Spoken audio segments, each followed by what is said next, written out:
Assalamualaikum warahmatullahi wabarakatuh. Saya Lisyana akan menjelaskan mengenai pengertian dari blastula. Nah, sebelumnya kita telah pelajari bahwa di dalam pembelahan zigot itu ada yang namanya blastula, gastrula, dan morula. Nah, di dalam pembelahan zigot itu kemarin sudah dijelaskan ya bahwa dimulai dari fertilisasi, di mana fertilisasi ini merupakan pertemuan antara gamet jantan yaitu berupa sperma dan gamet betina yaitu berupa sel telur. Nah, proses pembelahan ini atau cleavage disebut juga dengan proses pembelahan segmentasi, di mana proses pembelahan ini akan membentuk dan membelah sel zigot menjadi ukurannya lebih kecil, di mana yang tadinya hanya satu sel maka akan berubah menjadi 2 sel, dan selanjutnya dua sel tersebut akan berubah menjadi 4 sel, dan selanjutnya sampai 16 sel. Nah, setelah sel menjadi 16, kawan-kawan bisa lihat gambar di samping ya, maka akan nantinya membelah lagi menjadi 32 sel atau disebut dengan tahapan morula. Nah, setelah tahapan morula, maka akan terbentuklah yang nanti namanya tahapan blastula. Nah, tahapan blastula ini akan disebut yang namanya tahapan blastulasi. Nah, tahapan blastulasi inilah yang nantinya hasilnya blastula. Seperti itu. Nah, yang tadinya morula hanya terbentuk seperti bola, maka di dalamnya akan terbentuk rongga. Nah, rongga itulah yang disebut dengan blastula, di mana rongga tersebut akan terdapat cairan yang namanya blastosol. Nah, blastula ini akan menghasilkan 32 sampai 64. Assalamualaikum warahmatullahi wabarakatuh. Perkenalkan, nama saya Afifah Luptiah Tantri sebagai pemateri kedua yang akan menjelaskan tentang materi macam-macam blastula. Nah, sebelum memasuki macam-macam blastula, di sini saya akan membahas sedikit tentang blastula. Perkembangan lanjutan dari morula ini disebut dengan blastula, yang dicirikan dengan adanya rongga blastosol. Adanya rongga blastosol ini memungkinkan adanya gerakan-gerakan morfogenik untuk reorganisasi sel-sel embrio stadium perkembangan selanjutnya. Baiklah, di sini saya akan membahas macam-macam blastula. Yang pertama itu ada soloblastula. Soloblastula merupakan blastula yang berbentuk bulat dan biasanya bentuk ini terdapat pada tipe-tipe telur isolesital dan mesolesital. Nah, blastula ini terbentuk dari hasil pembelahan holoblastik dengan simetri radial. Contoh blastula ini pada blastula amfibia, di mana pada amfibia soloblastula berlapis banyak. Nah, yang kedua itu ada diskoblastula. Diskoblastula merupakan blastula yang mempunyai bentuk seperti cakram atau tudung. Pada diskoblastula, blastodis tampak berkembang seperti cakram pada masa yolknya. Biasanya diskoblastula dijumpai pada tipe telur telolesital. Diskoblastula ini terbentuk dari hasil pembelahan meroblastik dengan simetri pembelahan diskoidal. Pada diskoblastula, rongga blastula terbentuk pada bagian bawah cakram atau tudung di antara blastodik dan yolk. Yang ketiga ada blastokista. Blastokista merupakan bentuk blastula yang mirip dengan kista. Blastula ini memiliki inner cell mass di dalam embrio dan dikelilingi oleh trofoblast. Blastokista biasanya dijumpai pada telur dengan tipe isolesital. Blastokista ini terbentuk dari pembelahan holoblastik. Contoh blastokista yaitu blastula pada mamalia. Dan yang terakhir ada stereoblastula. Stereoblastula merupakan blastula dengan ruang blastosol yang sangat kecil di tengahnya. Blastomer pada stereoblastula sedikit tetapi ukurannya cukup besar.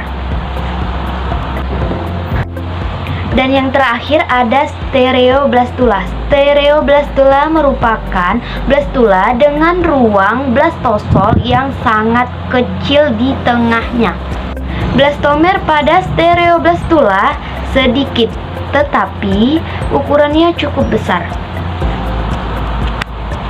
Stereoblastula dijumpai pada tipe telur isolesital dan sentrolesital. Stereoblastula terbentuk dari pembelahan spiral. Contoh dari stereoblastula yaitu moluska, kecuali cephalopoda. Baik, assalamualaikum warahmatullahi wabarakatuh. Perkenalkan, saya Safitri. Di sini saya akan memaparkan atau melanjutkan pembahasan tentang materi sebelumnya. Nah, kali ini kita akan membahas tentang bagaimana sih blastula pada beberapa hewan. Nah, makhluk hidup itu kan seperti tumbuhan, hewan, dan manusia itu kan merupakan organisme multiseluler yang terdiri dari banyak tipe sel terspesialisasi dengan fungsinya masing-masing. Nah, tubuh manusia itu misalnya tersusun atas banyak sel. Namun demikian, seluruh tubuh semua organisme itu berasal dari hasil pembelahan satu sel. Sel-sel pada organisme multiseluler tidak akan bertahan lama jika masing-masing berdiri dengan sendirinya. Sel yang sama dikelompokkan menjadi jaringan yang membangun organ dan kemudian sistem organ yang membentuk tubuh organisme tersebut. Pertumbuhan manusia mulai dari dalam kandungan seorang ibu sampai lahir ke dunia dan berkembang menjadi individu dewasa itu hanya berasal dari sel telur yang sudah dibuahi yang disebut dengan zigot. Merupakan hal yang mustahil apabila suatu zigot dapat tumbuh menjadi individu multiseluler tanpa adanya proses pembelahan. Baik, yang pertama kita akan membahas tentang blastula pada bintang laut. Pada bintang laut, blastula itu atau tepatnya Cyaeloblastula terbentuk pada stadium ke-32 sel.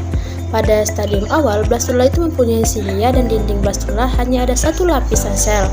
Sel-sel di apikal kutub animal mempunyai ukuran yang relatif lebih kecil jika kita bandingkan dengan sel-sel pada kutub vegetatif. Di bagian kutub vegetatif itu dijumpai sel-sel mikromer yang nantinya akan berkembang menjadi mesenkim primer. Rongga blastula atau blastosol besar dan ada di bagian tengah embrio. Pada stadium blastula selanjutnya itu akan terjadi perubahan seperti lepasnya sel-sel mikromer ke dalam blastosol. Yang kedua, blastula pada Amphioxus. Pada stadium pertumbuhan 8 sel terbentuk rongga yang terletak di antara makromer dan mikromer. Rongga atau blastosol yang terbentuk semakin jelas pada stadium 64 sel. Sejalan dengan pertumbuhannya, rongga tersebut akan membesar. Struktur yang terbentuk dinamakan blastula. Terbentuknya 4-6 jam setelah terjadinya fertilisasi. Pertumbuhan akhir blastula itu berlangsung hingga embrio mencapai lebih dari 200 sel. Nah, yang selanjutnya itu adalah blastula pada amfibi. Pada dasarnya, proses pembelahan sel pada hewan-hewan multiseluler dan manusia adalah sama karena selalu diawali proses fertilisasi yang kemudian akan menghasilkan sel tunggal, yaitu zigotik. Zigot yang bersifat uniseluler ini kemudian melakukan pembelahan mitosis berulang-ulang sehingga menghasilkan sel yang banyak dan berukuran kecil. Sebagai contohnya yaitu tahapan pembelahan pada hewan vertebrata, khususnya pada katak. Dimulai dari hewan betina yang melepaskan sel telurnya ke air dan hewan jantan melepaskan spermanya ke sekitarannya. Nah, fertilisasi bersifat eksternal, kemudian zigot yang terbentuk mengalami pembelahan mitosis berulang, membentuk yang namanya blastula yang mengandung ribuan sel. Blastula bersifat blastosol pada amfibi, contohnya pada Xenopus sp tercapai saat stadium ke 128 sel. Nah, blastula amfibi ini mempunyai 3 daerah penting, yaitu yang pertama, ada daerah di sekitaran kutub animal, yaitu sel-sel yang membentuk atap blastosol. Sel-sel tersebut akan menjadi lapisan endoderm. Sel-sel tersebut berukuran kecil atau biasanya disebut dengan mikromer dan mengandung banyak butiran-butiran pigmennya. Yang kedua, ada daerah di sekitaran kutub vegetatif, terdiri atas sel-sel yolk yang berukuran besar atau disebut dengan makromer dan merupakan cikal bakal sel-sel endoderm. Daerah tersebut ini mengandung banyaknya butiran yolk. Nah, yang ketiga ada daerah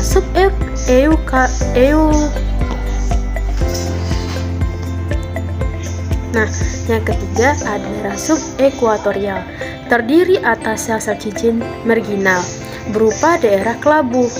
Daerah tersebut akan membentuk sel-sel mesoderm. Pada blastula katak, atap blastosolnya itu berupa 2-4 lapis sel, sementara alas blastosolnya adalah sel-sel yolknya. Blastosol terletak lebih ke arah kutub animalnya. Nah, fungsinya itu adalah untuk membatasi interaksi antara bakal endoderm dan sel-sel endoderm pada cincin marginal yang mengelilingi tepi blastosol. Nah, yang keempat ada blastula pada aves. Pembentukan blastula pada burung adalah cakram atau berbentuk tudung. Nah, ketika lapisan tunggal blastoderm terbentuk, blastoderm kemudian membelah secara eukatorial atau secara horizontal. Nah, dari pembelahan ini akan menghasilkan 3-4 lapisan sel. Pada tahap inilah blastodik dibedakan menjadi 2 daerah, yaitu area pelosida, yaitu daerah bening terletak di bagian atas rongga subgerminal. Nah, yang kedua ada area opaka, di mana daerah tampak gelap terletak di bagian tepi blastodiknya. Pada beberapa anggota aves, rongga subgerminal ini merupakan blastosol. Khusus pada ayam dan bebek, blastosol itu terbentuk setelah adanya delaminasi. Blastoderm membentuk lapisan sel bagian bawah yang disebut dengan hipoblast primer, sedangkan lapisan sel bagian atasnya dinamakan epiblast.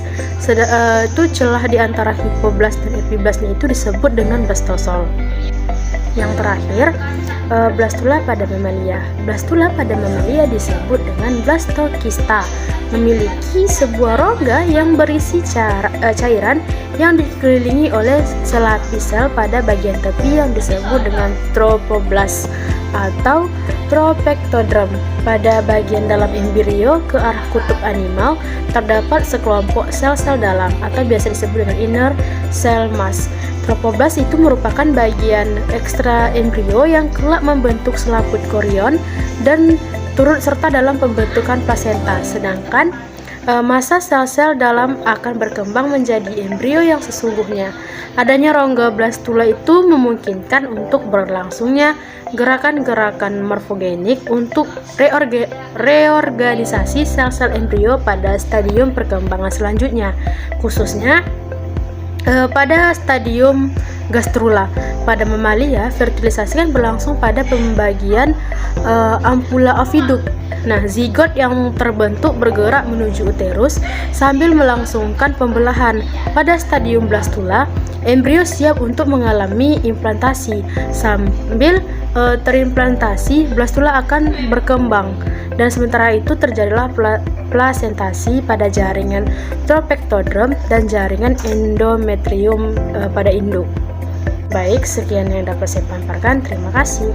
Baiklah, selanjutnya integrasi ayat Al-Quran yang terdapat di dalam surah Al-Mu'minun ayat 12-14 yang berbunyi, Bismillahirrahmanirrahim, walaqad khalaqnal insana min sulalatin min tin summa ja'alnahu nutfatan fi qararin makin summa khalaqnan nutfatan alaqatan fa khalaqnal alaqata mudghatan fa khalaqnal mudghata izoman fa kasawna izoma lahman summa ansha'nahu khalqan akhara fa tabarakallahu ahsanu khaliqin. Shadaqallahul azim. Yang mana artinya, dan sungguh kami telah menciptakan manusia dari saripati berasal dari tanah.